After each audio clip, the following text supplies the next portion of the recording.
الحمدللہ، اللہ کا لاکھ لاکھ شکر ہے کہ جس نے اپنی یاد کی توفیق اور موقع فراہم کیا۔ لاکھوں اور کروڑوں درود حضرت محمد مصطفیٰ احمد مجتبیٰ صلی اللہ علیہ وآلہ وسلم کی ذات پر کہ جن کے طفیل مالک الملک نے یہ مہربانی فرمائی۔ نور رحمانی اور نور شیطانی میں فرق کیسا کیا جائے؟ راہ سلوک میں اگر تو سالک کے سامنے روبرو نور ظاہر ہوتا ہے تو وہ نور محمدی ہے۔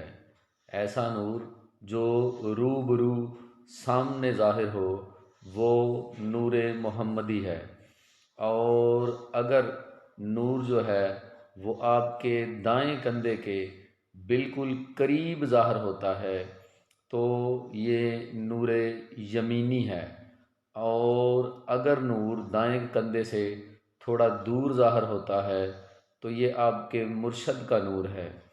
اسی طرح اگر نور جو ہے وہ بائیں کندھے کے قریب ظاہر ہوتا ہے تو وہ نور ایثار ہے، اور اگر نور بائیں کندھے کے تھوڑا دور ظاہر ہوتا ہے تو وہ نور شیطانی ہے۔